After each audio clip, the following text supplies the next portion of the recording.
Barrister साहब, एक ख़बर और आई थी, बड़ी इंपॉर्टेंट ख़बर थी। ख़बर ये थी कि ज़हीरुल इस्लाम साहब के बारे में उनका कोई कॉल जो है वो इंटरसेप्ट हुआ था कि वो धरनों के पीछे हैं या धरनों के पीछे उनकी मौजूदगी और धरनों के मास्टरमाइंड होने की कुछ कॉल्स इंटरसेप्ट हुई और वो कॉल्स राहील शरीफ को बुलवा के सुनवाई गई। Right sir? अच्छा, अब ये ख़बर उस दौर में नजम सेठी साहब ने ब्रेक की। मैंने उनके ज़रिए सुनी, हो सकता है कि कोई किसी और जर्नलिस्ट ने भी ब्रेक की हो। अच्छा, मुशाहिदुल्लाह खान साहब, अल्लाह करी रहमत करे, उन्होंने बीबीसी के इंटरव्यू में ये बात कर दी तो उन्हें वजारत से हाथ धोना पड़ा। अब इन्हीं पीका एक्ट के दौरान इसी तरह की कोई मोहलक और संगीन खबर कोई जर्नलिस्ट रिपोर्ट करेगा जो कल कलां की हकीकत निकलेगी, तो पीका फिर कैसे ट्रीट उसे करेगा?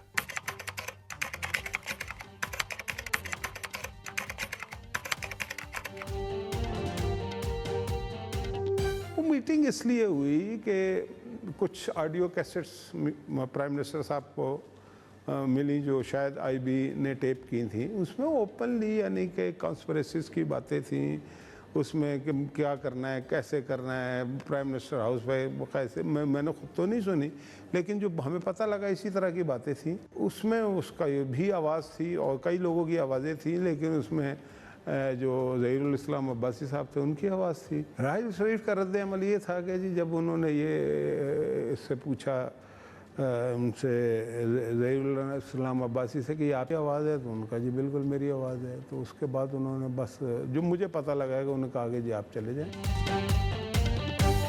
एक कॉल इंटरसेप्ट होती है और उसमें फिर पता चलता है कि रिपोर्टेडली मुबैना तौर पर उस वक़्त के डीजीआई जो हैं ज़हीरुल इस्लाम साहब, उनका धरनों के साथ कोई कनेक्शन है, कोई लिंक है। और ये फिर बातें राहील शरीफ साहब को बुलाकर नवाज शरीफ साहब ने उनके सामने की।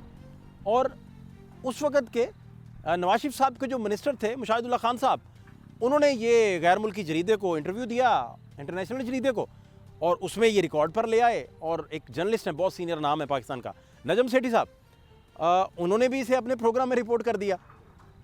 तो बाद में पता चला कि ये दुरुस्त बातें थीं। हालांकि इस दौरान मुशाहिदुल्लाह खान साहब की वजारत कुर्बान हो चुकी थी, बहुत प्रेशर आए, बड़े मसाइल आए। और अब फेक न्यूज़ के मसाइल में इस तरह की खबरें अगर आ जाएं कभी, तो उन्हें कैसे ट्रीट किया जाएगा, उनकी ट्रीटमेंट फिर कैसे होगी। और कल कलां को जब पता चलता है कि वो खबर दुरुस्त थी, वो फेक न्यूज़ नहीं थी, तो फिर गवर्नमेंट ने जो पीका एक्ट बनाया है उसे कैसे लगाएगी, कैसे इम्प्लीमेंट करेगी। क्योंकि पीका का अगर फेस आप देखें तो फेक न्यूज़ के गिर्द घूमता है। तो फिर हालात क्या हैं, ये भी जानने की ज़रूरत है। बैरिस्टर साहब, एक ख़बर और आई थी, बड़ी इंपॉर्टेंट ख़बर थी। ख़बर ये थी कि ज़हीरुल इस्लाम साहब के बारे में उनका कोई कॉल जो है वो इंटरसेप्ट हुआ था कि वो धरनों के पीछे हैं या धरनों के पीछे उनकी मौजूदगी और धरनों के मास्टरमाइंड होने की कुछ कॉल्स इंटरसेप्ट हुई और वो कॉल्स राहील शरीफ को बुलवा के सुनवाई गई। Right sir? अच्छा, अब ये ख़बर उस दौर में नजम सेठी साहब ने ब्रेक की। मैंने उनके ज़रिए सुनी, हो सकता है कि कोई किसी और जर्नलिस्ट ने भी ब्रेक की हो। अच्छा, मुशाहिदुल्लाह खान साहब, अल्लाह करी रहमत करे, उन्होंने बीबीसी के इंटरव्यू में ये बात कर दी तो उन्हें वजारत से हाथ धोना पड़ा।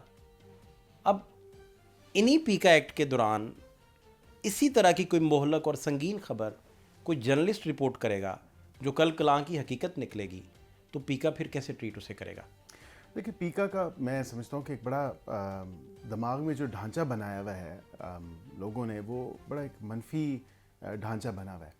पीका के अंदर हमने social media and regulatory authority दी, एक अथॉरिटी का क़याम है, उसमें जो उसके मेंबरान हैं, उसमें सहाफ़ी बरादरी से भी जो है एक मेंबर को लिया जाएगा जो किसी प्रेस क्लब का मेंबर हो और वाक़तन जर्नलिज़म के साथ उसका ताल्लुक़ हो, एक जर्नलिस्ट हो, रिनोन्ड जर्नलिस्ट हो। इसी तरह हमने ट्राइब्यूनल में भी यही कॉन्सेप्ट दिया, उसका एक सेपरेट ट्राइब्यूनल बनाया, बिकॉज राइट नाउ FIA का जो साइबर क्राइम कोर्ट है उसकी कैपेसिटी नहीं है। आप मुझे आदाद शुमार उठा के बता दें, आप बताएं कि कितनी कोई जो है प्रोसिक्यूशंस टिल द एंड जो है उनको सी किया गया है। ठीक, किसी को सज़ा मिलती ही नहीं है। ठीक, लेकिन लोगों की इज़्ज़तें तो सरे बाज़ार बेची जा रही हैं। और जिस तरह दिल चाहता है उस तरह बना के वो मंजन को बेचा जाता है। इसी तरह हमने एक कंप्लेंट काउंसिल डाली है जिसमें अगेन एक सहाफ़ी को रखा गया है कि वो सहाफ़ी भी उस कंप्लेंट काउंसिल का हिस्सा होगा।